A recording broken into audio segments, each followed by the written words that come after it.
चलिए, हाँ जी, good afternoon. So in the previous class we have completed the topic called cash book, journal and ledger का topic हमारा complete हो गया था। इसका मतलब हमारा जो बेसिक्स था वो डिस्कस जो हमने करना था, मैंने आपको बताया था, वो हमारा पूरा कंप्लीट है। नाउ मूविंग फर्दर, अब से हमारे चैप्टर्स आगे स्टार्ट होने जा रहे हैं। अगर आपके पास अकाउंट्स की बुक तो होगी, लाए हैं? एक बार निकालें और इंडेक्स देखें कि हमारे कितने चैप्टर्स कवर हो चुके हैं। हाँ जी, क्या बेटा? Chapter number first, introduction to accounting. Please ध्यान देंगे, इधर ध्यान देंगे बेटा। चैप्टर नंबर फर्स्ट हमारा कंप्लीट हो गया है। अकाउंटिंग प्रिंसिपल चैप्टर सेकंड हो गया। Third double entry book system हो गया। Fourth journal and ledger. ये हमारे सारे जो बेसिक टॉपिक्स थे, कैश बुक भी इसी जर्नल एंड लेजर का पार्ट थी, यहां तक हमारा कंप्लीट हो चुका है। जिन्होंने शुरू से ज्वाइन कर रखा है, जो बीच बीच में किस्तों में आए हैं, ठीक है सर, डोंट वरी, उनका आगे जब दोबारा से टॉपिक होगी, कोई मैक्सिमम जो बीच बीच में आ रहे हैं वो सारे जून अटेम्प्ट के हैं, तो जब हमारे फ्रेश दोबारा से स्टार्ट होगा तो दोबारा से आपका कवर भी हो जाएगा, राइट। सो यहाँ पे नेक्स्ट जो हमारा अब टारगेट है वो आगे के चैप्टर्स मूव करना। और जैसा कि मैंने आप लोगों को लास्ट वीक में बता दिया था, इवन तो लास्ट वीक में हमारी वैसे क्लास हो नहीं पाई थी, मैंने आपको बताया था अब से ट्यूसडे एंड थर्सडे में हमारा क्या चलेगा, फर्स्ट क्लास जो है हमारी लॉ की चलेगी एंड सेकंड क्लास अकाउंटिंग की चलेगी, राइट। एंड जो सैटरडे के सैटरडे है, फर्स्ट क्लास हमारी बिजनेस एनवायरनमेंट की चलेगी एंड सेकंड क्लास ऑडिट की चलेगी, राइट। तो इस वीक से अगर सब कुछ ठीक रहेगा तो सैटरडे को हमारा वैसा ही शेड्यूल चलेगा, राइट। तो यहाँ पे आज हमारी, क्योंकि ट्यूसडे है, तो आज हमारी जो क्लास है अकाउंटिंग की है एंड आज हम एक नया चैप्टर स्टार्ट करने जा रहे हैं। आप लोगों का 11th का ये सबसे फेवरेट टॉपिक होता है, one of the favourite, bank reconciliation statement. Please no discussion, bank reconciliation statement. ये जो टॉपिक है ना, मुझे पढ़ाते हुए बहुत मजा आता है, क्योंकि इस टॉपिक में सिखाने को बहुत कुछ है और सीखने को बहुत कुछ है। आपको भी मजा आएगा, उम्मीद करता हूं। लेकिन द थिंग इज, ये टॉपिक तभी समझ आएगा जब आप रेगुलर क्लास में आओगे। अगर बीच में एक भी क्लास मिस हो गई तो साफ है मामला, पहली बात। दूसरा, ये टॉपिक उनको और बेहतर समझ आएगा जिन्होंने अभी तक सारी बेसिक क्लासेस पढ़ी हैं, समझी हैं और रिवाइज भी की है, राइट। यानी क्रक्स में जिनको डेबिट क्रेडिट प्रॉपर पता है और जिनको कैश बुक की मूवमेंट पता है, जो लास्ट क्लास तक हमने की थी, ठीक है, तो उनके लिए ये टॉपिक बहुत सिंपल रहेगा। बट अगर जिसने अभी ज्वाइन किया, जिसने मेरे से नहीं पढ़ा, बट क्योंकि उन्होंने पहले तो कभी ना कभी कुछ ना कुछ तो पढ़ ही रखा है बेसिक्स, तो बेसिक्स आना बहुत जरूरी है इस टॉपिक के लिए। टॉपिक और कुछ नहीं है। इस टॉपिक के बारे में एक बहुत बहुत खराब बात है कि ये टॉपिक नॉर्मली टीचर्स ढंग से समझाते ही नहीं है। वो सीधा क्या करते हैं, वो फॉर्मेट एक रटवा देते हैं कि ये आइटम्स ऐड होंगी, ये आइटम्स लेस होंगी, मामला खत्म, बस यही होता है। लेकिन द थिंग इज, मेरा क्वेश्चन उन सब टीचर्स से है, और इनफैक्ट वो टीचर्स तो क्या होगा, आप सबसे है कि सर क्या इसका मतलब तो ये हो गया कि वही आइटम्स ही एडजस्ट होंगी, क्या उसके अलावा कोई और आइटम नहीं हो सकती? आंसर इज हो सकती है। उसके अलावा ऐसी n number of transactions are there जिनको हम बैंक रिकंसिलिएशन स्टेटमेंट बनाते वक्त क्या कर सकते हैं, यूज कर सकते हैं। तो वो फॉर्मेट में अगर कोई आइटम है तो आप क्वेश्चन कर लेते थे, लेकिन अगर उस फॉर्मेट के बियॉन्ड कोई आइटम आ जाए तो आप फंस जाओगे। तो हमने वही चीज को ध्यान में रखना है कि हमें फॉर्मेट, तो मैं एक बार भी आपको फॉर्मेट नहीं 5 आइटम ऐड 5 ऐड, हम कंसेप्चुअली चलेंगे, क्या चीज ऐड होगी, क्या चीज लेस होगी, ऑटोमेटिकली आप आंसर दोगे। लेकिन आज की क्लास में उन क्वेश्चंस को अभी पीछे बाद में देखेंगे कि कैसे सॉल्व करना है। बट सबसे पहले आज हमें, क्योंकि नाम है bank reconciliation statement, what is bank reconciliation statement, उसके बारे में डिस्कस करना है। एंड सबसे पहले मुझे आपको ना बैंक्स के बारे में कुछ समझाना है, मूवमेंट क्या होती है, क्या नहीं होती है। जब तक बच्चे को वो नहीं, और ये काम है ना कोई भी सीख सकता है, मतलब अगर कोई कॉमर्स का है सिर्फ उसी को आएगा ऐसा नहीं है, कोई आर्ट्स और साइंस वाला है वो भी आराम से सीख सकता है। बट द थिंग इज, सीखने का जज्बा होना चाहिए। बहुत आसान है, कुछ नहीं है, ये चैप्टर बहुत ईजी है। आज आप डेट नोट कर लो अपनी रफ में कहीं पे, और जब ये चैप्टर खत्म होगा तब मैं उम्मीद करता हूं कि मैक्सिमम बच्चे यही कहेंगे कि यस ये तो बहुत आसान है। बट उसके लिए आपको मेहनत करनी पड़ेगी। बस अगर वो कर दोगे, जो मेरी कंडीशंस हैं फॉलो कर लोगे, आराम से आफ्टर 3-4 क्लासेस आप देखना, जब ये chapter we are on the verge of completing the topic, और इसमें से आपको 2 से 3 क्वेश्चन जरूर आते हैं और प्रैक्टिकली आते हैं क्वेश्चन। ठीक है, छोटे छोटे क्वेश्चंस आते हैं तो हमें वो क्वेश्चंस भी करने हैं, एग्जाम के क्वेश्चंस भी करेंगे, टेस्ट भी लेंगे। बट द थिंग इज, पहले हमें बैंक रिकंसिलिएशन स्टेटमेंट का मीनिंग पता होना चाहिए कि होती क्या है। सर हम इसमें इस चैप्टर को पढ़ के उखाड़ क्या रहे हैं, क्या कर रहे हैं इसको। तो आज की क्लास उसी पे ही बेस्ड है। फर्स्ट ऑफ ऑल मैं आप सबसे ये क्वेश्चन पूछना चाहूंगा, ईमानदारी से आंसर देना कि आप में से कितने बच्चे ऐसे हैं जिन्होंने कभी बैंक में जाके देखा है। ईमानदारी से आंसर देना कि बैंक गए हैं, बैंक गए हैं, नॉट ड्यू टू वहां पे वॉशरूम यूज करने के लिए। हंस रहे ना लायक। कई ऐसे भी होते हैं जो स्पेशली ऐसी ऑर्गेनाइजेशन में वॉशरूम यूज करने के लिए जाते हैं। यहां से निकल रहे थे, प्रेशर बन गया, चलो। सीसीडी को तो ऐसे बहुत लोग यूज करते हैं, मजाक समझ रहे? ये कैसी हंसी थी भाई? हाँ जी प्लीज।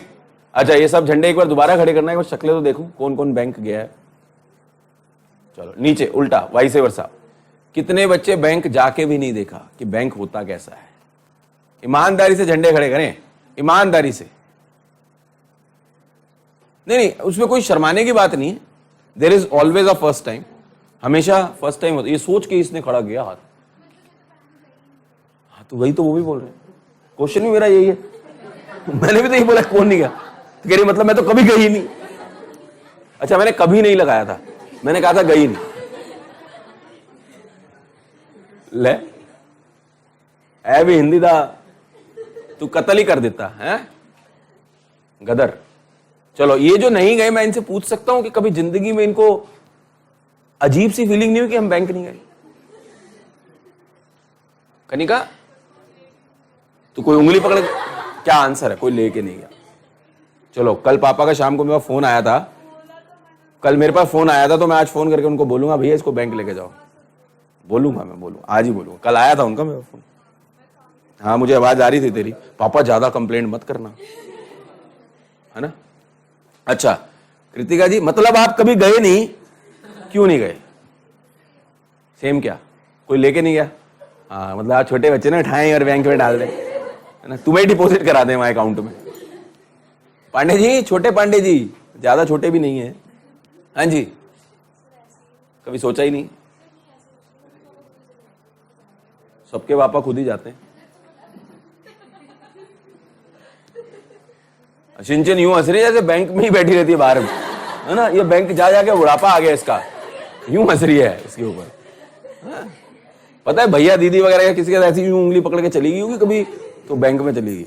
अच्छा कोई बात नहीं, नहीं ये कोई बात नहीं। अच्छा रशिका, बैंक गए हैं बेटा आप? किस पर्पस के लिए गए हैं? आज सच बताना, देख लो मैं पकड़ दूंगा, देख लेना। अगर पर्पस झूठ बोला ना, मैं उसकी ट्रांजैक्शन पूछ लूंगा आपसे। कैश डिपॉजिट करने। अच्छा दिव्या पार्ट 1 और पार्ट 2 दोनों नहीं गए हैं?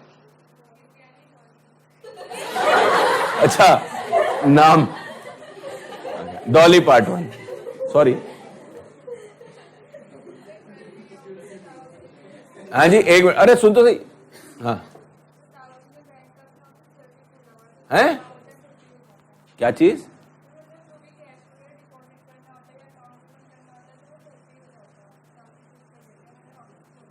किस चीज का ऑफिस है उनका? सही है यार। कहाँ पे हैं हम? ताऊ जी कहाँ पे हैं? और आपका इन्हीं के थ्रू हो जाता है? दोस्त हैं भाई, इसमें क्या हो गया? लो हाँ बेटा, आप कोई लेके नहीं गया, ठीक है। और कौन नहीं गया था?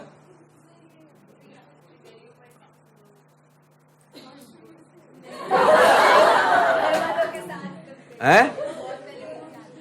बहुत पहले जब हम छोटे होते थे। चलो गुड गुड, कोई बात नहीं। अच्छा कोई बात नहीं। और कोई बैंक जो नहीं गया? ईमानदारी से बताना। देखो और कौन नहीं गया, ये अगल बगल मत देखो, अपना बताओ। युशिका गई है बेटा? है क्या करने गई थी बैंक में? बैंक ओपन करा था? अच्छा मैं कहा चौकीदारी। अच्छा कौन से बैंक गए थे बेटा? पिगी बैंक है? SBI, state bank of India. अच्छा अच्छा देखो कितना तुम हंसते हो, देखो तुम्हारी कितनी एनर्जी बढ़ा देता हूँ। मुस्कान बैंक गए हैं, क्या किया बैंक जाके? किसका? तू क्या हो गया, परेशान हो गई आंसर देने में? पूछा ही तो है। अपना तो पापा का कराने चली जाएगी, मना कर देंगे पापा? चलो ठीक है, खुल गया था, एक्सेप्ट कर लिया था उन्होंने। आप गए हैं किस लिए? क्या डिपॉजिट कराया था? कपड़े? क्या डिपॉजिट कराया था? कैश भी डिपॉजिट हो सकता है, चेक भी डिपॉजिट हो सकता है। गुड। रेस बॉयज पे आते हैं, जरा ये चोड़े हो रहे हैं। हाँ भाई तू बतावा नालायक, तूने क्या किया जिंदगी में? चाउमीन खाई है? हाँ बोल बेटा, किसकी एफडी? अच्छा राहुल से पूछते। राहुल बैंक गया कभी? हैं? अकेला है पापा के साथ? क्या करने गया था? अकेला गया था पैसे निकालने? भाई बंदूक लेके गया था, क्या लेके गया था? अच्छा गुड। सुशील कुमार गए हैं कभी? क्या किया बैंक जाके? प्लीज एक मिनट ये अपनी किसने दूसरे के ऊपर डाल दी भाई? है ये जूनियर अटेम्प्ट वाले ने? खुद के हत्थे पते नहीं है? हाँ भाई कैश डिपॉजिट भी किया, विड्रॉ भी किया। अच्छा चलो गुड। हाँ जी एक मिनट, इधर वाले अभी 5 ग्राम है डिपॉजिट। नकुल चेक डिपॉजिट कराया था, किस अकाउंट में? है? मैं ये बोल रहा हूं कि ट्रांजैक्शन क्या की थी, बैंक जाके ट्रांजैक्शन क्या की थी? अच्छा ये गुआचा सही रहता है। गुआचा समझते हो? नहीं, गुआचा का मतलब तो खोया रहना। हाँ जी जम्मू गया भाई है? क्या किया वहां जाके? बैंक अकाउंट ओपन करा। अच्छा जलंधर की कितना है? विड्रॉल तो डिपॉजिट दोनों कराए ने। चलो गुड है जी। हाँ जी अच्छा जय रहना, ये तो ये तुलसी से बैठती है वैसे ही सीधे बैठ। हाँ कितना कैश डिपॉजिट कराया था? सर याद नहीं है। अच्छा कैश डिपॉजिट कराया था, कैसे कराया था? सर वो एक स्लिप देते हैं, उसमें account number, address, phone number, जो इतना अमाउंट है सारा कुछ लिख के और साइन करके वो अमाउंट के साथ स्लिप दे देंगे। एक स्लिप पे वो जो छोटी वाली स्लिप होती है सर वो हमें उसमें स्टैम्प लगा के वो हमें वापस कर देते हैं, जो बड़ी वाली स्लिप होती है वो अपने पास खुद रख लेते हैं। अच्छा चलो कोमल जी आप गए हैं कभी बैंक? क्या कीता? किसका? भाजी तुसी कुछ किता नहीं किता अपार्ट फ्रॉम तारा गिनना? हाँ मम्मी के साथ जॉइंट अकाउंट है। अच्छा महिमा क्या? 1-2 बार पापा के साथ गए थे। अच्छा सान्या बोलूं साइना बोलूं? सान्या। हाँ है पार्टी थी? नया रीजन, बैंक में पार्टी थी उसमें गए थे? क्या पापा कोई बैंक में है? हर एक को थोड़ा ना अलाउड होगा। हाँ किस पापा किस पोस्ट में है? कौन से बैंक में? कहां पे? गजरोला। ओके अच्छा प्लीज। अच्छा हमारे पास एक और 2-2 ग्राम के बच्चे भी तो बैठे हैं। हाँ भाई ग्रेसी कैश डिपॉजिट कराया था हैं? कितना? तेरे बाहर से ज्यादा बाहर होगा उस 40,000 का। तो वो 40 की नहीं होगी, वो 40,000 रुपए जमा कराने पापा के साथ गई थी, अकेले गई थी? अब लो चलो ठीक। हाँ जी चलिए, तो ये तो जस्ट एक चीजें थी कि मजाक था। बैंकिंग ट्रांजैक्शन सबको जानना बहुत जरूरी है, तभी ये बैंक रिकंसिलिएशन स्टेटमेंट आपको समझ आएगा। राइट। सो अब हम जो बात करने जा रहे हैं, सबसे पहले अगर हम बात करें, आपको सबको पता है कि जो बैंक है it is a financial institution, ये एक फाइनेंशियल इंस्टीट्यूशन है, राइट, जिसमें सर हम का मतलब कोई भी हो सकता है, वो पैसा क्या कराते हैं, डिपॉजिट कराते हैं, ठीक है सर, बदले में हमें क्या मिलता है, इंटरेस्ट मिलता है, ये कॉमन चीजें हैं। तो पहले अगर हम बैंक रिकंसिलिएशन को समझना चाह रहे हैं तो पहले हमें यह समझना पड़ेगा कि कितने टाइप्स के अकाउंट होते हैं। अगर हम बैंक की बात करें तो there are 3 types of account, normally 2 होते हैं but basically there are 3 types of account. अगर हम बात करें कि बैंक में हम कौन कौन से अकाउंट ओपन कर सकते हैं तो mainly there are 3 types of account, current account, हमें ये 2 मेनली पता होते हैं, फिक्स्ड डिपॉजिट अकाउंट, जो उसने बोला था ना फिक्स्ड डिपॉजिट। करेंट अकाउंट होता है, सेविंग अकाउंट होता है एंड फिक्स्ड डिपॉजिट अकाउंट होता है। समझेंगे, फिक्स्ड डिपॉजिट एक्चुअली एफडी एक फिक्स समय के लिए होता है। आपको पता है कि आप एक अमाउंट डिपॉजिट कराते हो एक 3 साल के लिए, 5 साल के लिए, ठीक है सर, तो एक टाइम पीरियड के बाद आपको उस पैसे में इंटरेस्ट ऐड होके मिल जाता है, that is fixed deposit. Savings की बात करें, सेविंग अकाउंट की बात करें तो बेसिकली जो सेविंग अकाउंट है ये हाउस होल्ड का मतलब जो बिजनेस पर्पस नहीं होता है, ये अकाउंट कोई भी ओपन करा सकता है, बट यहां पे सर बेसिकली बिजनेस पर्पस नहीं होता, यानी आप बिजनेस के पर्पस के लिए सेविंग अकाउंट ओपन नहीं कराते हैं, राइट। करेंट अकाउंट एक ऐसा अकाउंट है जो बिजनेसमैन ओपन कराते हैं, किस पर्पस के लिए, बिजनेस पर्पस के लिए। बिजनेस को रन करने के लिए सर एक अकाउंट ओपन किया जाता है, that is known as current account. आपको पता है कि आज की डेट में बैंकिंग ट्रांजैक्शंस बहुत ज्यादा हो गई है, सारी पेमेंट कैश में नहीं होती है, पेमेंट चेक के थ्रू भी होती है, ड्राफ्ट्स के थ्रू भी होती है, ठीक है सर, उसके अलावा और बहुत सारी ट्रांजैक्शंस होती है लाइक आरटीजीएस, पढ़ेंगे हम लोग क्या होता है। तो ऐसे बैंकिंग नॉर्म ट्रांजैक्शंस होने की वजह से आज की डेट में बैंक्स का रोल बहुत ज्यादा हो गया है, चाहे वो बिजनेस हो चाहे नॉन बिजनेस हो। तो सर ऐसे केस में सर हमें अकाउंट ओपन करना पड़ेगा, तभी हम बैंकिंग ट्रांजैक्शन, जब तक हमारा किसी बैंक में अकाउंट नहीं है तब तक हम बैंकिंग ट्रांजैक्शन नहीं कर सकते। फॉर एन एग्जांपल, अगर हमें लेट से सेविंग अकाउंट खुलवाना, मतलब कुछ सेविंग्स हैं हमें बैंक में डिपॉजिट कराना है, तो फर्स्ट ऑफ ऑल हमें कौन सा अकाउंट ओपन कराना पड़ेगा, सेविंग अकाउंट। अगर मुझे एफडी करानी है तो एफडी अकाउंट, यानी एक अकाउंट नंबर होता है एफडी, आपका पैसा उसी में फिक्स रहता है, तो उसे हम बोलते हैं फिक्स्ड डिपॉजिट अकाउंट। बट जो हमने अपना टॉपिक पढ़ना है bank reconciliation statement, it is neither related to saving account nor related to fixed deposit, it is related to current account. यानी बैंक रिकंसिलिएशन स्टेटमेंट पढ़ने के लिए सर हम जो बैंक के साथ रिलेशनशिप की बात कर रहे हैं वो किस अकाउंट की बात कर रहे हैं, करेंट अकाउंट की बात कर रहे हैं, क्योंकि सेविंग एंड फिक्स्ड डिपॉजिट में बैंक रिकंसिलिएशन स्टेटमेंट का कोई यूसेज नहीं आता है। Is this point clear? तो आगे जो भी हम पढ़ने जा रहे हैं अब से, हम इंप्लाइड मीनिंग है, मैं जब भी अकाउंट वर्ड की बात कर रहा हूं, which account we are talking about, current account.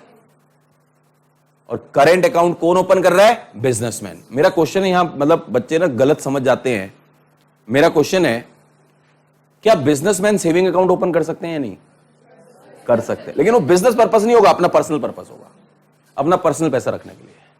Business में कौन सा पैसा होगा, बिजनेस से रिलेटेड, जो बिजनेस को करने के लिए, यानी बिजनेस को कोई पेमेंट आ रही है, बिजनेस कोई पेमेंट कर रहा है, तो सर उसकी रनिंग के लिए जो अकाउंट बन रहा है, that account is known as current account. बच्चे ना कंफ्यूज रहते हैं कि बिजनेसमैन करेंट अकाउंट ओपन करते हैं। भाई बिजनेसमैन तो करेंट अकाउंट ओपन करते हैं, इसका मतलब तो ये हो गया बिजनेसमैन सेविंग अकाउंट ओपन ही नहीं कर सकते। क्या एक बात बताओ, आपके फादर मदर अगर कोई बिजनेसमैन या बिजनेस वुमेन हो, ठीक है, तो क्या सिर्फ उनका करंट अकाउंट होगा या सेविंग भी होगा? सेविंग तो कोई भी ओपन कर सकता है, बट सेविंग का पर्पस बिजनेस नहीं है। इसीलिए जो करंट अकाउंट है, करंट अकाउंट बड़े ध्यान से सुनना, करंट अकाउंट की terms and condition saving account की टर्म्स एंड कंडीशन से क्या होती हैं, डिफरेंट होती हैं, टोटली डिफरेंट होती हैं। So here we are talking about the relationship between a person and the bank is that of current account. Current account holders की हम बात कर रहे हैं, यहां पे बिजनेस की बात कर रहे हैं। सबसे पहले आपको यह समझना है कि बिजनेस ट्रांजैक्शन से रिलेटेड हमारी बातें हो रही हैं, तभी बैंक रिकंसिलिएशन स्टेटमेंट का कंसेप्ट एप्लीकेबल होगा।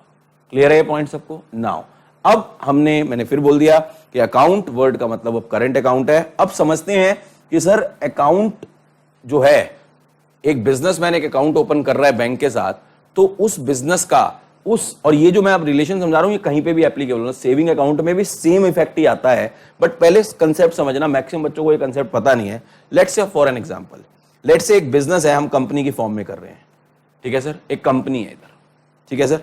इस कंपनी ने एक करेंट अकाउंट ओपन किया, ध्यान सुनना, एक करेंट अकाउंट ओपन किया, लेट्स से किसी बैंक में, एक्सिस बैंक में, एक्सिस बैंक एक अकाउंट ओपन किया, करंट अकाउंट। तो एक्स लिमिटेड ने लेट से 1 लाख रुपए इस एक्सिस बैंक अकाउंट में डिपॉजिट कराया।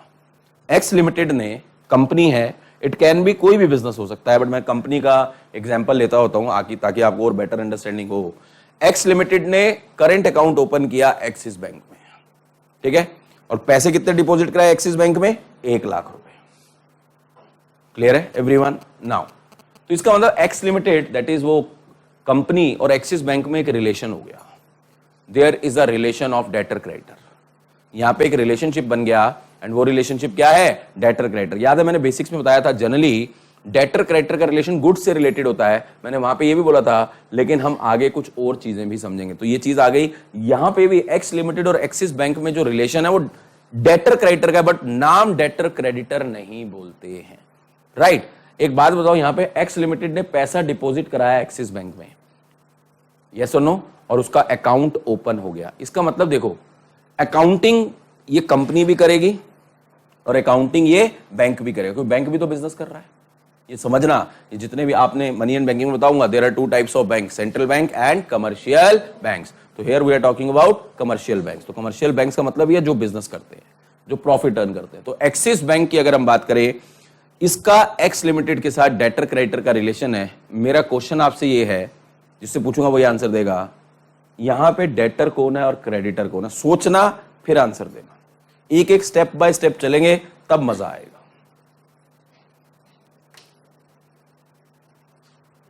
Who is the debtor and who is the creditor? सोच लिया एवरीवन? अब यहां पे आपके कंसेप्ट जिन्होंने पढ़ रखे हैं वो यूज होने हैं, मैं बता चुका हूं सब कुछ, मैं अब स्टेज पे रिपीट नहीं करने वाला कुछ। सोच लिया? ग्रेसी, डेटर कौन, क्रेडिटर कौन?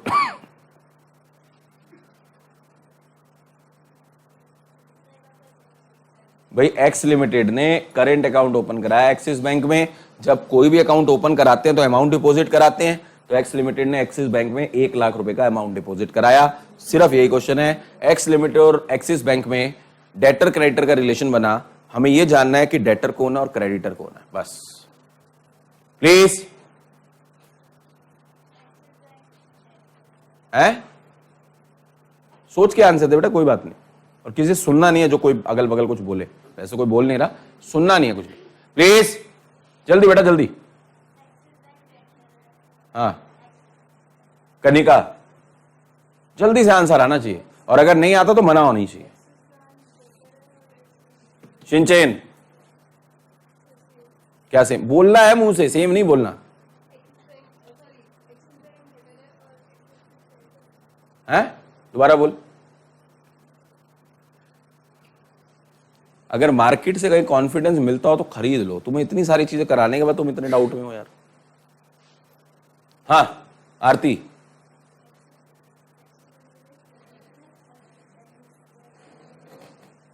अच्छा एक्सिस बैंक डेटर है,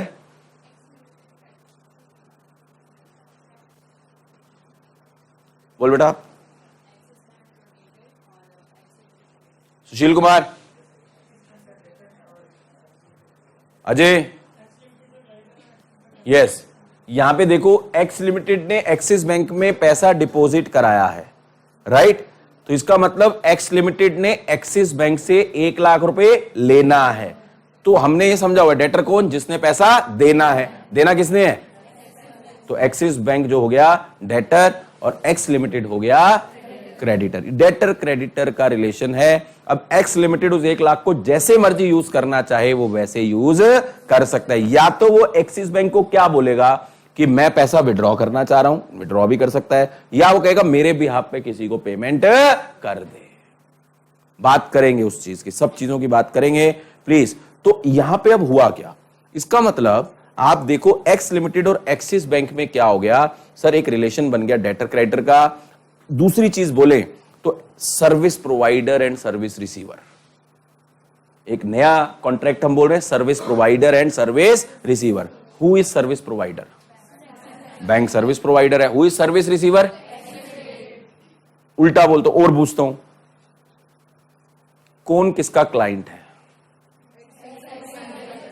एक्सिस बैंक का क्लाइंट कौन है?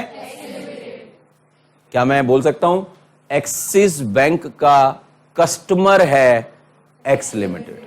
इसका जिसका अकाउंट खुलता है वो सारे बैंक के क्या हो जाते हैं? बिजनेस कर रहा है ना वो भी। तो क्या ये पॉइंट समझ आ रहे हैं? सिंपल सिंपल पॉइंट्स हैं, हम जोड़ेंगे अभी इन सारी चीजों को, ये हमें पता चल गया।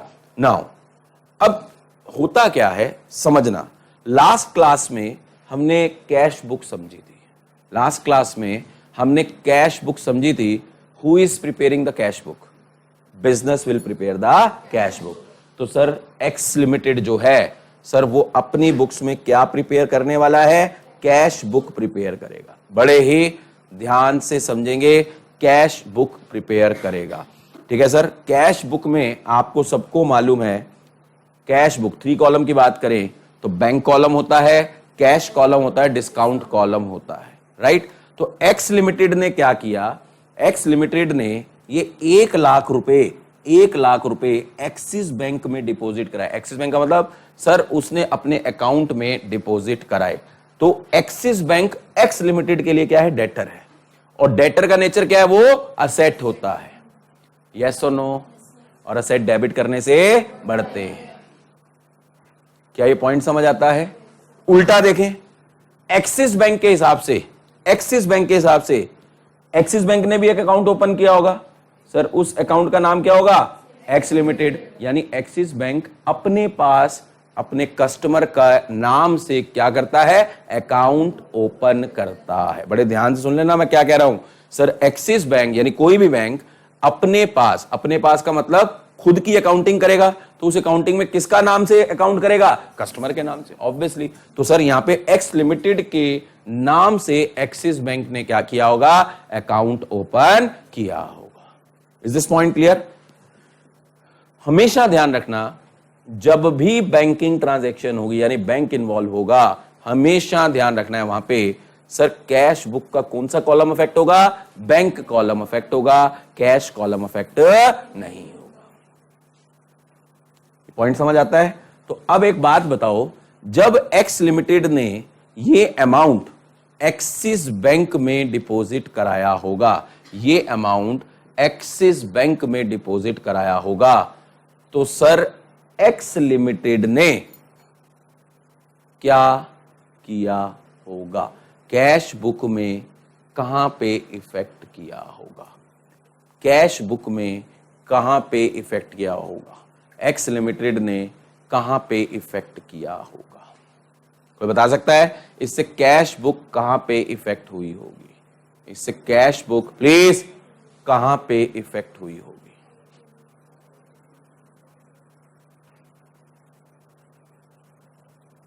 हाँ जी रूपाली, वेरी गुड।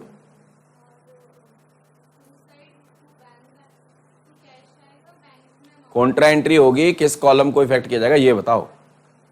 ये टू और बाय नहीं मेरे को अब चाहिए, अब बड़े हो रहे हैं, अब मुझे अब स्पीड चाहिए। मैंने उस दिन भी बोला था। और कोई क्या हुआ होगा? एक्स लिमिटेड ने क्या किया होगा?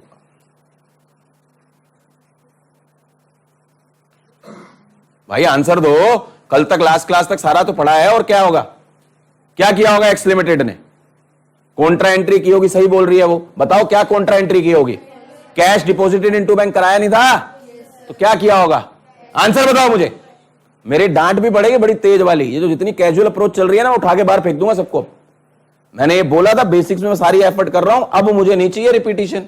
बता दिया मैंने, मुझे आंसर चाहिए और सटीक आंसर चाहिए। अब बहुत मेहनत करी है, ये जितनी भी मस्ती मजाक है अलग है, आंसर के टाइम पे मुझे आंसर 100% चाहिए। अब मैंने याद कर लेना मेरी क्लासेस, मैंने बोला था बेटा जो पूछना हो बेसिक्स में पूछ लेना, जब ये चैप्टर स्टार्ट होंगे ना मैं बेसिक पे दोबारा नहीं आऊंगा, अगर मुझे अब दोबारा रिपीट कराओगे ना देख लेना मैं क्लास से बाहर कर दूंगा। सब कुछ लिखा हुआ है जिन्होंने सारी क्लास की है, अब कोई कैजुअल अप्रोच नहीं है, अब लड़ाई है, अब पास होना है। जय हरियाणा, बता क्या किया होगा मुझे ये बताओ, ये कहानियां नहीं चाहिए मुझे बताओ कैश बुक कहां कहां इफेक्ट हुई होगी।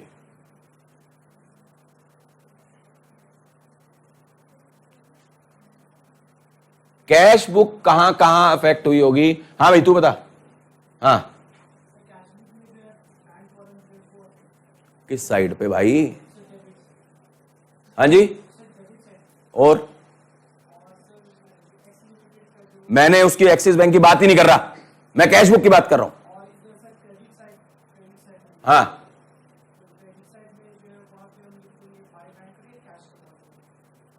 वैभव,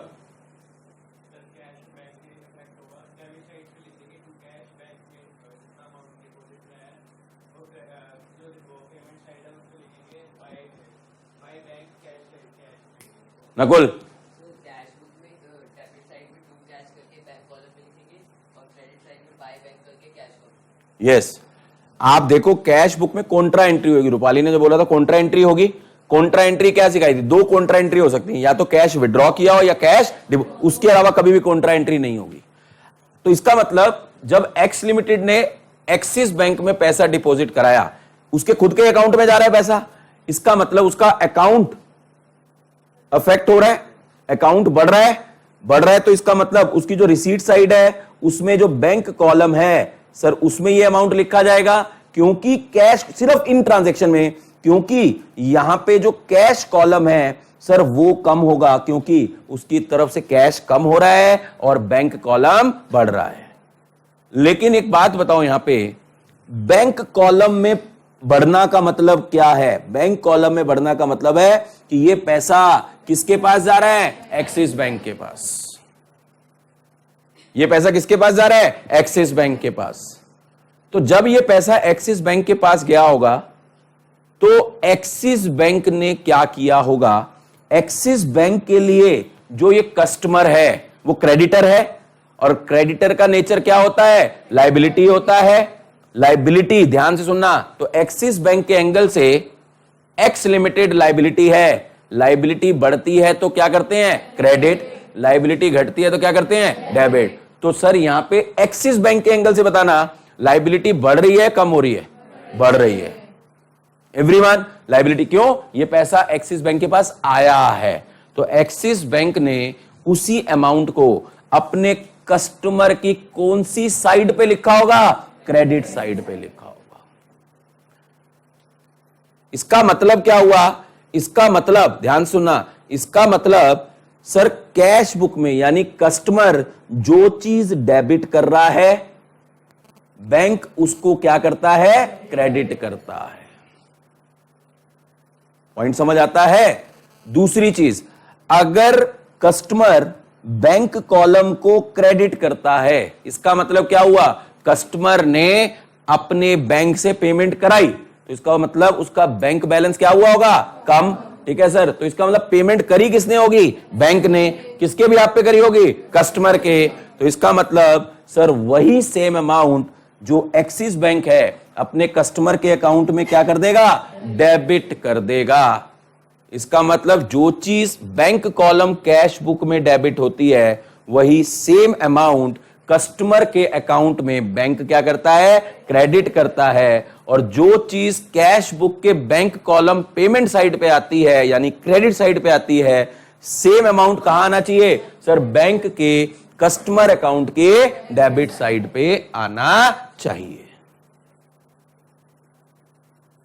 क्यों आना चाहिए? सीधी बात, जब कस्टमर ने पेमेंट करवाई है अपने बैंक से, इसका मतलब कस्टमर ने अपनी कैश बुक को कम किया, तो इसका मतलब बैंक भी तो ये कहेगा भाई मैंने पेमेंट की है तेरे भी आप पे, इसका मतलब मेरे हिसाब से लायबिलिटी क्या हो गई? कम। और लायबिलिटी कम होती है तो उसे क्या करते हैं? डेबिट करते हैं। एंड दिस प्रोसेस कंटिन्यूस, ये प्रोसेस कंटिन्यू होता है। बड़े ही ध्यान सुनना, इसका मतलब अगर बैंक कॉलम डेबिट साइड पे कैश बुक में हो रहा है अफेक्ट, तो वही सेम अमाउंट कहां जाएगा सर, बैंक अपने कस्टमर के अकाउंट को क्रेडिट करेगा।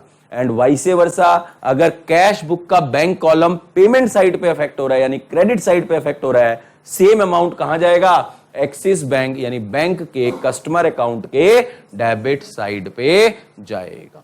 And this process continuous. मैं बार बार बोल रहा हूं, ये प्रोसेस क्या रहता है, कंटिन्यू। अब अगर हमें पता चला, तो आज के सिनारियो में आपको पता है जब भी आप कोई बैंकिंग ट्रांजैक्शन करते हो मैसेज आ जाता है, आता है ना। अब देखो, दो चीजें सुनना। मैंने बोला ये चीज सेविंग में भी चलती है, क्योंकि हम बिजनेस नहीं कर रहे इसलिए हम कैश बुक बनाते नहीं है। सुनना ध्यान से। अब देखो सर, आपने कभी बैंक में पैसा डिपॉजिट कराया हो, कभी कराया हो, तो आपके पास मैसेज आया होगा, योर बैंक या your account has been credited. आता है? क्रेडिटेड का मतलब क्या है? इसका मतलब समझो, इसका मतलब बैंक ने ये एक्सेप्ट किया है कि इतने अमाउंट से बैंक की लायबिलिटी, ठीक है। और आपने कभी विड्रॉ कराया हो तो इमीडिएटली मैसेज आता है योर अकाउंट हैज बीन, आता है ना, पढ़ा होगा।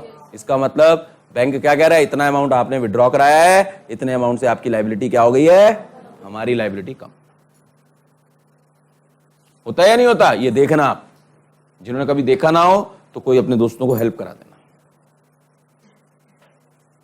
तो कंसेप्ट को समझो पहले, ये हो क्या रहा है। और मैं प्रैक्टिकली बता रहा हूं, ये क्रेडिटेड हो रहा है, डेबिटेड हो रहा है, ये बच्चों को पता ही नहीं चलता है क्यों लिख रहा है बैंक। पागल है क्या? लॉजिक है कि भैया बैंक अपनी तरफ से बता रहा है कि इतने अमाउंट से लायबिलिटी बढ़ गई है, इतने अमाउंट से लायबिलिटी कम हो, फिर बैलेंस लिखा जाता है ना, अब इसके बाद बैलेंस इतना है। पॉइंट समझ आता है एवरीवन?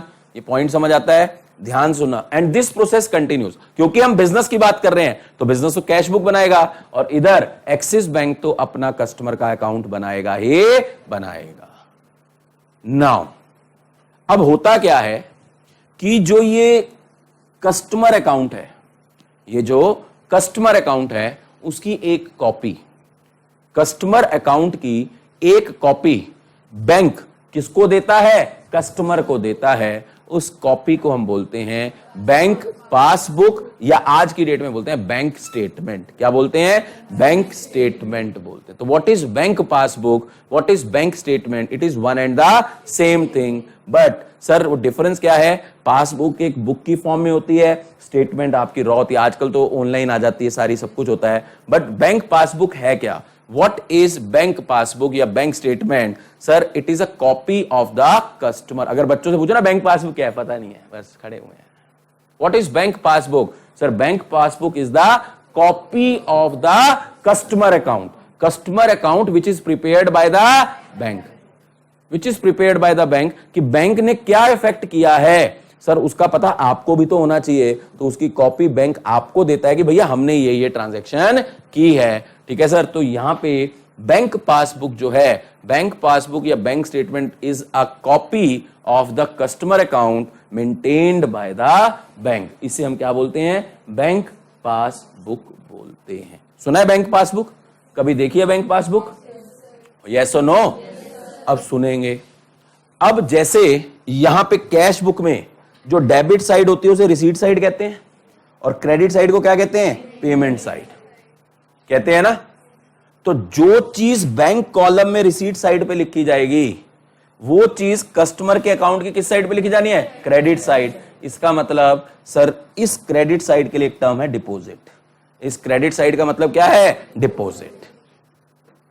और कोई चीज cash book bank column payment side पे लिखी जाएगी, वही सेम चीज कस्टमर के डेबिट साइड पे लिखी जाती है अकाउंट में। इसको हम बोलते हैं विड्रॉल। इसे हम क्या बोलते हैं? विड्रॉल। भैया हमारे बैंक में पैसा गया, इसका मतलब हमारे बैंक में पैसा क्या हो गया? डिपॉजिट हो गया। अब कोई पैसा हमने पेमेंट कराई बैंक कॉलम में से, इसका मतलब उतना पैसा हमारे बैंक में से क्या हो गया? विड्रॉल हो गया। तो आप अगर बैंक पासबुक देखें खासकर, तो उसमें दो चीजें होती हैं, डिपॉजिट होते हैं एंड विड्रॉल होते हैं। डिपॉजिट का मतलब क्रेडिटेड, विड्रॉल का मतलब डेबिटेड। चाहे आप बैंक स्टेटमेंट भी देखना, उसमें भी ऐसे लिखा होता है डिपॉजिट विड्रॉल। डिपॉजिट के नीचे ब्रैकेट में कई बैंक्स और क्लैरिटी के लिए बोलते हैं क्रेडिट एंड वहां पे क्या लिखते हैं, डेबिट। तो जो डिफरेंस होता है वो आपका नेट बैलेंस बैंक अकाउंट में नजर आता है। बट पहले ये मूवमेंट समझ आ रही है कि हमारी मूवमेंट, जब तक ये मूवमेंट समझ नहीं आएगी हम बैंक रिकंसिलिएशन नहीं पढ़ सकते। क्या ये मूवमेंट क्लियर है everyone? Any doubt in this movement? किसी को भी, चाहे जिसने बेसिक क्लास ली हो ना ली हो, सिंपल सी मूवमेंट है भैया। कैश बुक के बैंक कॉलम रिसीट साइड पे जो पैसा जाएगा, लिखा जाएगा, वही सेम पैसा बैंक लिखेगा अपने कस्टमर अकाउंट की क्रेडिट साइड पे। कुछ रटना नहीं है, अगर रटोगे तो मरोगे, और मुझे पता चल जाएगा कौन रट रहा है और कौन समझ रहा है। भाई सीधी बात है, हमारे बैंक कॉलम में जो पैसा जा रहा है, बैंक कॉलम में पैसे का मतलब हम लिख रहे हैं जो, इसका मतलब मेरे पास नहीं आ रहा, मेरे ब्याज पे किसके पास जा रहा है, मेरे बैंक के पास। तो बैंक क्या बोल रहा है, हां हमारे पास आ रहा है। तो बैंक क्या कर रहा है, क्रेडिट कर रहा है। हम जो चीज डेबिट कर रहे हैं वो क्या कर रहा है, क्रेडिट। अच्छा, हम डेबिट क्यों कर रहे हैं, क्योंकि हम बैंक को अपना क्या मान रहे हैं, debtor. Debtor is an asset, asset debit करने से बढ़ता है, सिंपल। और कोई चीज हम अपने बैंक कॉलम में क्रेडिट कर रहे हैं, यानी पेमेंट साइड, इसका मतलब हमने क्या किया, हमने सर पेमेंट कराई अपने बैंक से, तो बैंक ने अपनी जेब से थोड़ी ना करी होगी, हमारे अकाउंट को उन्होंने क्या करा होगा, डेबिट किया होगा। तो मुझे ये चीज चाहिए आपसे कि सर अब हम प्रोफेशनली बात करें। प्रोफेशनली क्या बात करें कि मैं जब बोलूं कि हमारा अकाउंट बैंक ने क्रेडिट कर दिया, तो इसका मतलब बच्चों को पता होना चाहिए कि बैंक ने वो पैसा क्या कराया है, डिपॉजिट। बैंक ने वो पैसा डिपॉजिट किया है। अगर हमारा अकाउंट डेबिट किया, इसका मतलब बैंक से हमारा पैसा क्या हुआ है। ये क्वेश्चन है बेटा ऑब्जेक्टिव में, जब तक ये नहीं आएगा ऑब्जेक्टिव क्वेश्चन सॉल्व नहीं हो पाएंगे।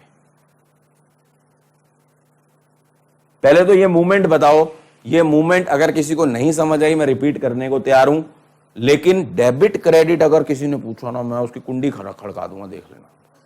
सब करा रखा है। हाँ, जो बच्चे नए हैं मुझे पता है, जो बच्चे पुराने हैं शुरू से बैठे मुझे भी वो भी पता है। मुझे एक एक बच्चा पता है किस किस डेट से कहां से वो ज्वाइन किया है।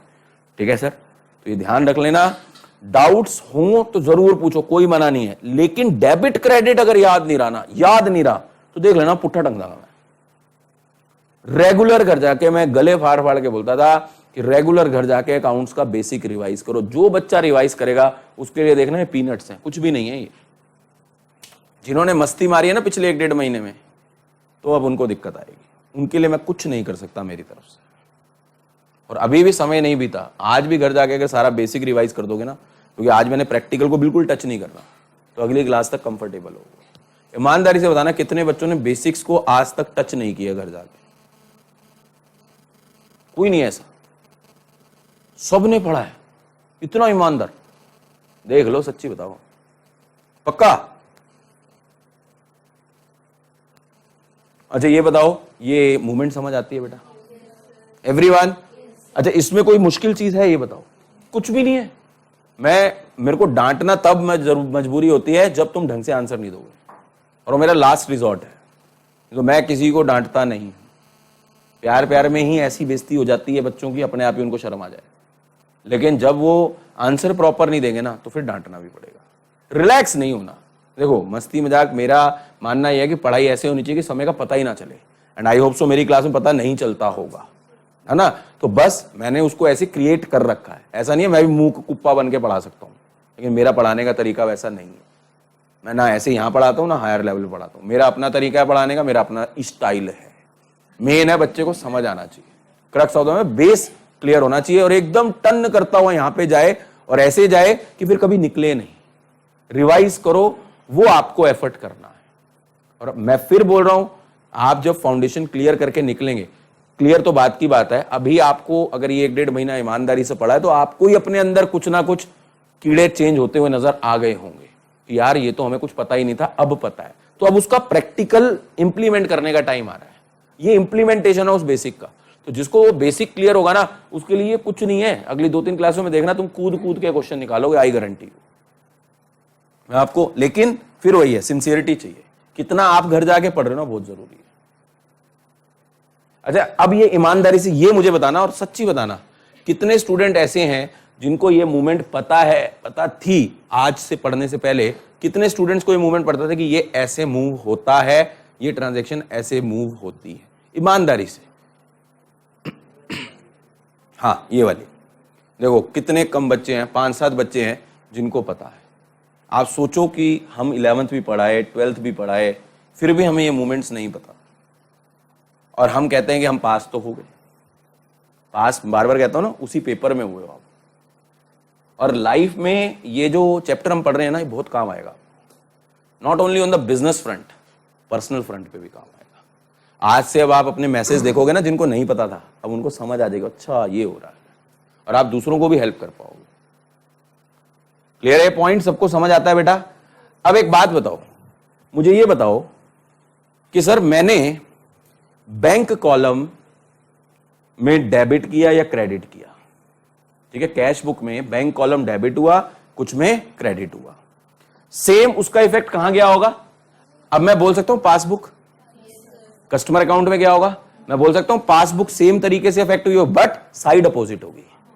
यस और नो? जो चीज मेरे कैश बुक के रिसीट, अब मैं थोड़ा और प्रोफेशनली बोल रहा हूं, जो चीज मेरे रिसीट साइड पे आई होगी, अब मुझे रिसीट साइड बोलना है तो मेरे को कैश बुक बोलने की जरूरत नहीं है, और अब जब भी मैं बोल रहा हूं तो हमेशा बैंक कॉलम की बात कर रहा हूं, ठीक है, ये इंप्लाइड मीनिंग निकल के आएंगे, ठीक है। तो इसका मतलब जो चीज मेरे रिसीप्ट साइड पे गई होगी कैश बुक के, वही सेम चीज, वही अमाउंट मेरे कहां गया होगा? सर डिपॉजिट साइड पे गया होगा। क्लियर है? और जो चीज मेरे पेमेंट साइड पे गई होगी बैंक कॉलम के, वही अमाउंट मेरे कहां आया होगा? विड्रॉल साइड पे। तो एक बात बताओ कि सर अगर मैं मंथ एंड पे बैलेंस करूं बैंक कॉलम का, तो जो बैलेंस मेरे बैंक कॉलम का कैश बुक में नजर आना चाहिए, जो बैलेंसिंग फिगर, वो सेम फिगर कहां नजर आनी चाहिए? मेरी पासबुक का बैलेंस में होनी चाहिए।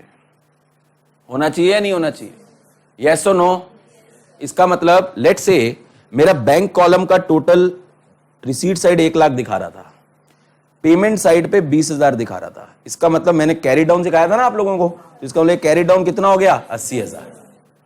ठीक है सर, इसका मतलब ये 1 लाख यहां गया होगा और 20,000 यहां गया होगा, तो कैरी डाउन बैलेंस कहां आया होगा? 80,000 आया होगा। नेक्स्ट मंथ के ये क्या हो जाएंगे? ओपनिंग बैलेंस हो जाएंगे या नहीं हो जाएंगे? तो इसका मतलब सर यहां पे जो 80,000 है और यहां पे 80,000 है, ये यानी बैलेंस क्या होते हैं जनरली? सर जो कैश बुक का बैलेंस है और पासबुक का बैलेंस है, वो क्या करेंगे? मैच करेंगे, हमेशा मैच करेंगे। और कैश बुक के बैलेंस की बात करें, हम किस कॉलम की बात कर रहे हैं? बैंक कॉलम की। और हमेशा जो पासबुक के साथ उसका क्या होगा? मैचिंग होगी ही होगी। लेकिन इट मे सो हैपन कि कैश बुक का बैलेंस पासबुक के बैलेंस से मैच ना हो, तो उस चीज को मैच करने के लिए, उस चीज को रिकंसाइल करने के लिए एक स्टेटमेंट बनाई जाती है। Such statement is known as bank reconciliation statement. तो what is bank reconciliation statement? Bank reconciliation statement is a statement which is prepared to reconcile the difference between bank column of cash book and the passbook। अगर मैं आपसे शुरू में BRS पूछ लेता ना, तो आपने यही आंसर देना था। एक लाइन रटी हुई होती है मैक्सिमम बच्चों को, ठीक है सर, लेकिन वो आ क्यों रही है, पहले वो समझना बहुत जरूरी है।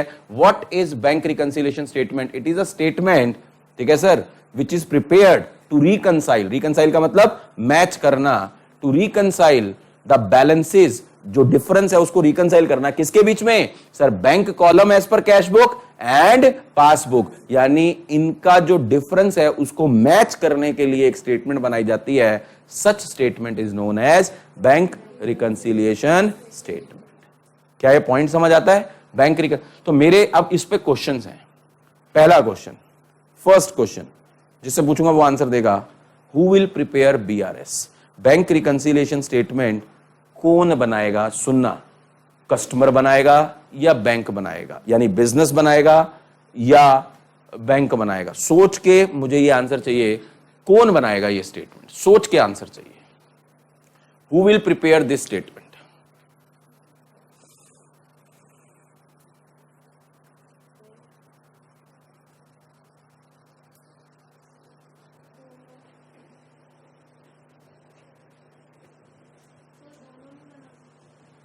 नहीं, आंसर क्या है? दोनों बना सकते हैं, दोनों नहीं बना सकते। बरका,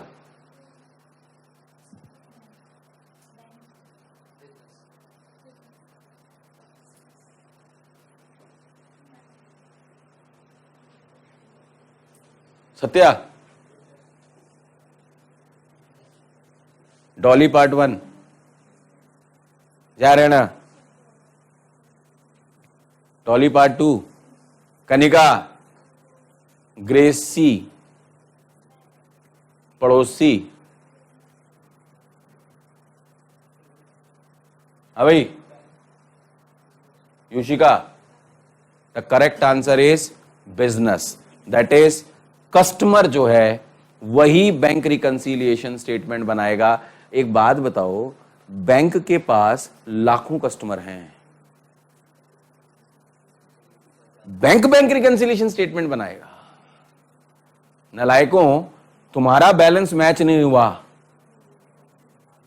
तो मैच करने के लिए एफर्ट किसको करना पड़ेगा? बिजनेस को। किसको करना पड़ेगा? बिजनेस को। तो who will prepare the bank reconciliation statement? The business will prepare the bank. ये क्वेश्चन आया हुआ ऑब्जेक्टिव में। Bank reconciliation statement will be prepared by 4 options, business, bank, both, none. तो आपके हिसाब से तो बोथ होना चाहिए, फिर आंसर इज बिजनेस। क्यों सर? बैंक के पास इतना टाइम थोड़ी ना है यार। एक बात बताओ, बैंक रिकंसिलिएशन स्टेटमेंट, अपने कस्टमर, लाखों कस्टमर, लाखों बैंक रिकंसिलिएशन स्टेटमेंट, सोच के देखो। ठीक है सर?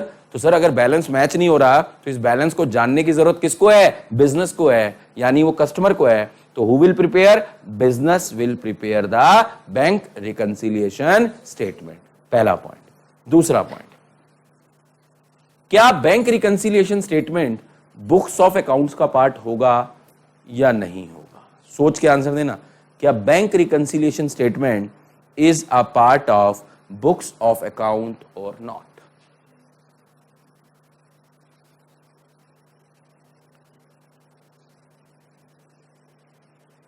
है ना? तो पहले बीआरएस में हुआ क्या, सीधा वो फॉर्मेट लिखवा दिया टीचर ने, बस वो कर लो, प्लस माइनस कर लो, वो तो हम तीसरी क्लास में आएंगे। है ना? यही समस्या है हमारी एजुकेशन के साथ। प्रॉब्लम ही आए 11वीं का सामान सिखा रहा हूं मैं। नहीं तो मैं बताऊं, अगर ये सब पता हो ना तो I need only 1 hour maximum to complete this topic with concepts. 1 घंटा ही मैक्सिमम बोल रहा हूं। इसी के पैरेलल है ना, एक एग्जीक्यूटिव में जब जाओगे ना, आपके कॉस्टिंग्स फर्स्ट मॉड्यूल में नहीं है, सेकंड मॉड्यूल में आप, ठीक है, वो कंपनी अकाउंट्स का पार्ट बन गया है। ओल्ड कोर्स में कॉस्टिंग अलग से 100 मार्क्स का पेपर है। ठीक है, तो वहां पे एक टॉपिक है reconciliation of cost accounting and financial accounting.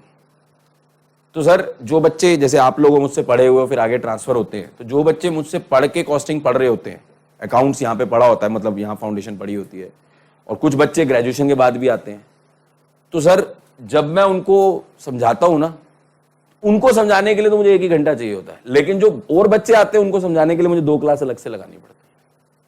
कहते हैं सर ये तो वही वाला है जो वहां पढ़ा था। मैंने कहा बिल्कुल है ही वही।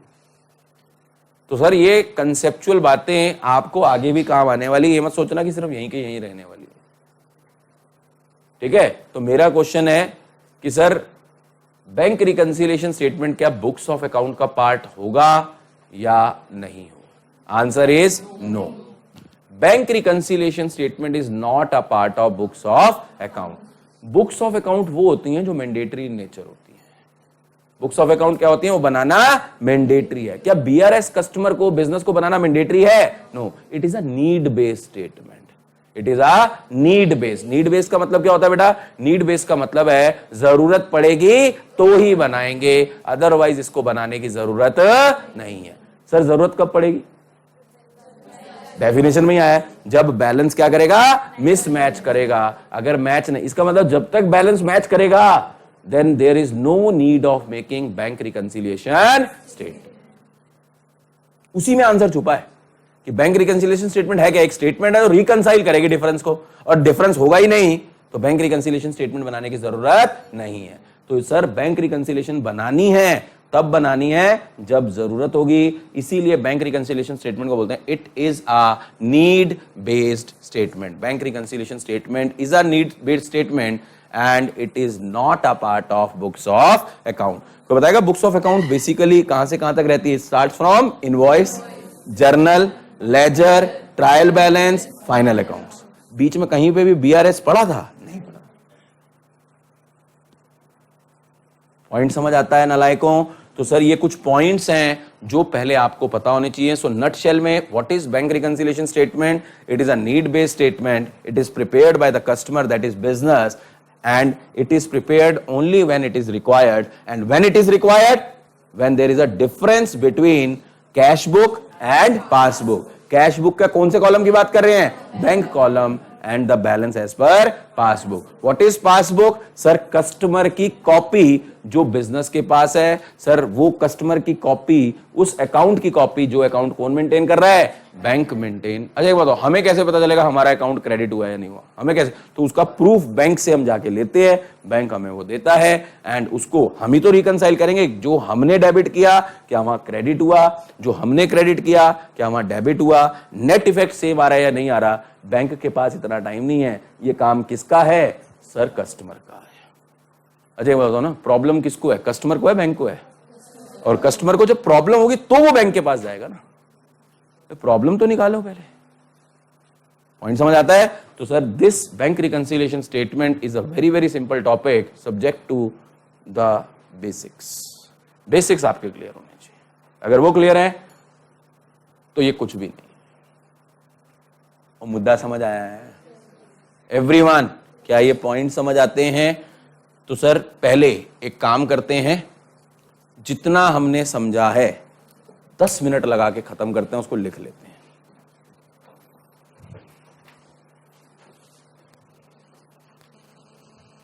टाइप्स ऑफ अकाउंट है ना बेटा, बना लेना पहले. ये टाइप्स ऑफ अकाउंट पहले बना लो. जिन्होंने बना ली हो तो दोबारा बनाने की जरूरत नहीं है, बट बना लो. जिन्होंने नहीं बनाया फिर हम लिखते हैं थोड़ा सा.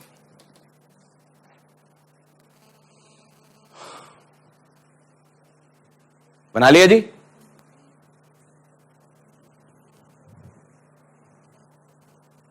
लिखें please.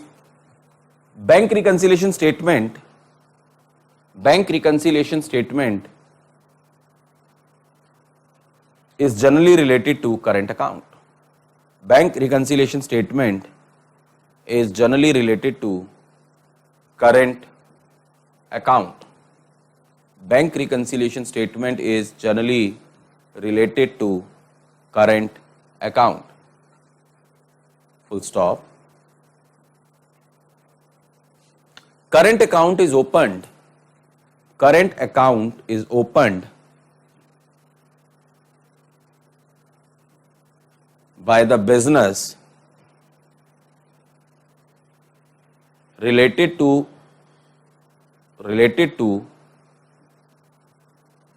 current account is opened by the business related to banking transaction performed by such business. Related to banking transactions performed by such business. Banking transactions performed by such business. Full stop. If the transaction is recorded in the bank column on the receipt side, if the transaction is recorded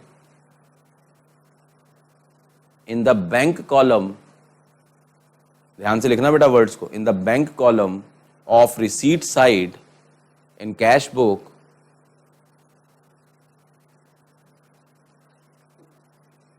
then the same transaction is recorded by the bank,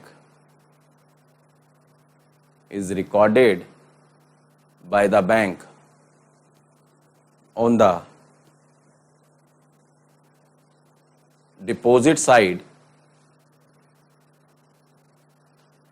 side के bracket में credit लिख देना. Deposit side, that is credit side of the, credit side bracket में लिखना, of the customer account, of the customer account and vice versa, vice versa का मतलब क्या है? इसका रिवर्स भी करेक्ट है। रिवर्स क्या मतलब क्या हुआ कि अगर बैंक कॉलम पेमेंट साइड पे आएगा तो सेम चीज कस्टमर के विड्रॉल साइड पे आएगी, and vice versa, full stop. Generally the balance as per cash book, the balance as per cash book, cash balance as per cash book में bracket में लिखना bank column, here we are talking about bank column. Generally balance as per cash book and balance of customer account, balance of customer account prepared by the bank, prepared by the bank is matched, full stop। लिख लिया?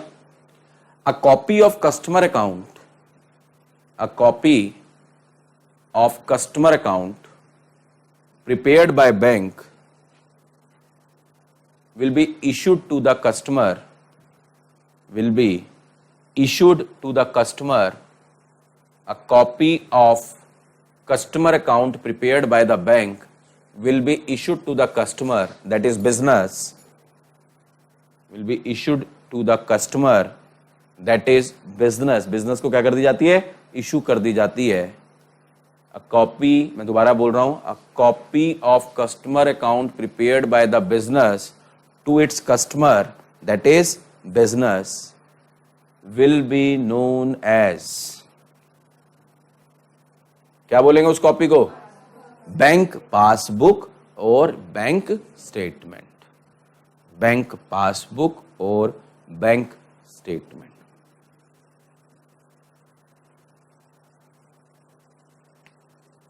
Full stop. ठीक है, यहां तक लिख लिया? मेरा question है, बैंक पासबुक कौन बनाता है? हाँ जी, अब देखो ये क्वेश्चन आएगा नहीं एग्जाम में, ये मैं आपसे आपकी अंडरस्टैंडिंग, बैंक पासबुक नहीं बनाता। बैंक क्या प्रिपेयर कर रहा है? Customer account. उसकी कॉपी किसको इशू कर रहा है? तो bank passbook is nothing but it is a copy. Bank passbook is not prepared, what is prepared is the customer account. उसकी कॉपी जो होती है वो किसको दे देते हैं? कस्टमर को दे, भाई हमने ये बनाया था कस्टमर अकाउंट, उसकी कॉपी है। तो bank passbook is the copy, bank passbook is not prepared, however नाम बोल देते हैं बैंक पासबुक।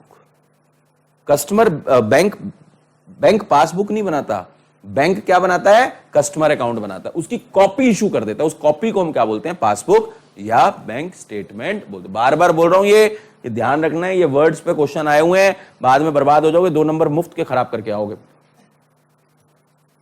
ठीक है, everyone should be carefully listening, I hope so. ठीक है, बहुत ध्यान से सुनना, क्योंकि मैं बहुत ध्यान से वर्ड्स बोलता हूं इस टाइम पे, क्योंकि बहुत जरूरी है समझना, थिन लाइन ऑफ डिफरेंस है बेटा। ठीक है, यहां तक समझ आ गया?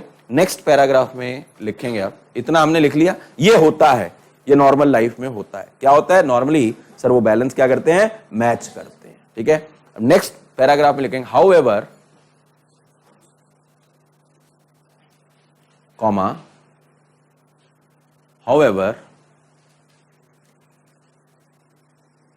there can be cases due to which balance as per cash book, and अब मैं उस बैलेंस को, जो कस्टमर का बैलेंस है, उसे क्या बोल सकता हूं? पासबुक। ठीक है ना, उसको क्या बोल सकता हूं? Passbook. Balance as per cash book and balance as per passbook may not match,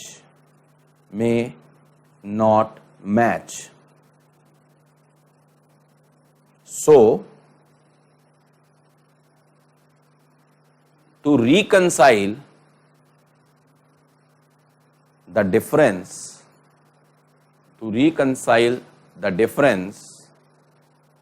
अब यहां से आगे की सारी लाइन अंडरलाइन होनी चाहिए।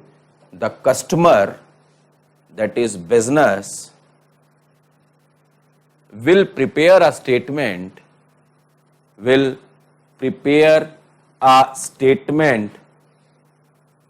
which is known as bank reconciliation statement. to reconcile such difference, the customer, that is business, will prepare the statement known as bank reconciliation statement. उसे हम क्या बोलेंगे? बैंक reconciliation statement बोलेंगे. Full stop. In other words, BRS short में लिख लेना चाहे, bank reconciliation statement is a statement which is prepared, bank reconciliation statement is a statement which is prepared to reconcile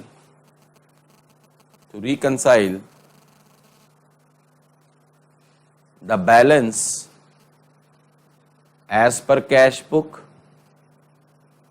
bracket में लिख लेना bank column, ये बोलने की जरूरत नहीं है, आपको पता है. Balance as per cash book and balance as per customer account, that is passbook. अब इसमें कंफ्यूज मत होना, जहां पे भी पासबुक वर्ड है उसका पैरेलल वर्ड क्या है? Bank statement. कस्टमर अकाउंट कुछ भी बोल सकते हैं, कंफ्यूजन नहीं होनी चाहिए. Is this point clear to everyone? तो सर बैंक रिकंसिलिएशन स्टेटमेंट जो है सर एक स्टेटमेंट है जो इस डिफरेंस को निकालने के लिए, बताने के लिए बनाई जाएगी. एंड ये स्टेटमेंट बनाएगा कौन? कस्टमर, दैट इज बिजनेस बनाएगा. लास्ट पैराग्राफ लिखेंगे प्लीज, लास्ट पैराग्राफ छोटा सा लिखना है, ठीक है. BRS is a need based statement. Bank reconciliation statement is a need based. Need based का मतलब जरूरत पड़ेगी तो बनाएंगे, जरूरत नहीं होगी तो नहीं बनाएंगे. Bank reconciliation statement is a need based statement and it is not a part of books of account. It is not a part of books of account. ये बुक्स ऑफ अकाउंट का पार्ट नहीं है. Full stop. जितना हमने समझा था उसको हमने शॉर्ट में सारा लिख लिया. नाउ आगे नहीं पढ़ रहे, बट अगली क्लास का मुद्दा क्या रहेगा? नेक्स्ट क्लास बहुत इंपॉर्टेंट क्लास है. अगर किसी को छुट्टी करनी है तो ना करे, चाहे आंधी आ जाए, तूफान आ जाए, अनलेस इंस्टीट्यूट की छुट्टी ना हो, ठीक है. क्लास होगी और ये क्लास कोई मिस नहीं करेगा. लिखना मत, अभी बंद मत करो, मैं लिखवा रहा हूं कुछ, ठीक है. तो हमारा मुद्दा ये है कि सर जो ये बैलेंस है उनमें डिफरेंस किन किन वजह से आ सकता है. जो बैलेंस है उनमें जो डिफरेंस आता है, what are the reason of differences. तो सर एक चार्ट बना के छोड़ो, नेक्स्ट क्लास का मुद्दा रीजंस ऑफ डिफरेंस, यानी बैंक रिकंसिलिएशन स्टेटमेंट क्यों बनाई जाएगी? क्योंकि डिफरेंस आएंगे कैश बुक और पासबुक में. वो डिफरेंस क्यों आ सकते हैं, उनके रीजंस क्या है, रीजंस ऑफ डिफरेंस क्या है. तो सर हम इसके दो केस पढ़ेंगे, केस 1 एंड केस 2. बहुत इंपॉर्टेंट है बेटा. फर्स्ट रीजन है due to time gap. Due to time gap in recording the transaction.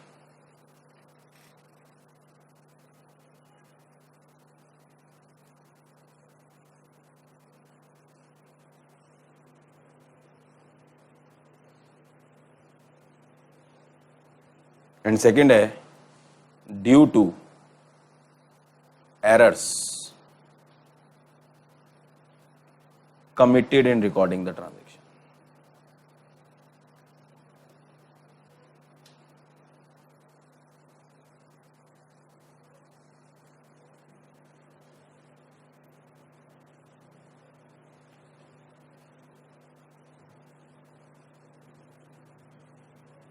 हाँ जी, क्या रीजंस हैं? दो केसेस अलग अलग बनेंगे. केस 1 बोलेगा due to time gap in recording the transaction, और केस सेकंड क्या बोलेगा? Due to errors committed in recording the transactions. Sir इन दोनों केसेस के अंदर ही सर डिफरेंट पॉइंट्स आएंगे, जिन पॉइंट्स को हमें नेक्स्ट क्लास से डिस्कस करना शुरू करना है. तो हम क्या करेंगे, हम बैंक रिकंसिलिएशन स्टेटमेंट अभी नहीं बनाएंगे, वो हमारा थर्ड क्लास में आएगा. बट पहले ये डिफरेंसेस के रीजंस पता करने हैं कि रीजंस क्या है। जब तक रीजंस ही नहीं पता होंगे तब तक आप बैंक रिकंसिलिएशन स्टेटमेंट बना ही नहीं पाओगे। सो हमने नेक्स्ट क्लास में मेजर मुद्दा स्टार्ट करना है। आज के लिए इतना ही। Thank you very much. Next class में कंटिन्यू करेंगे।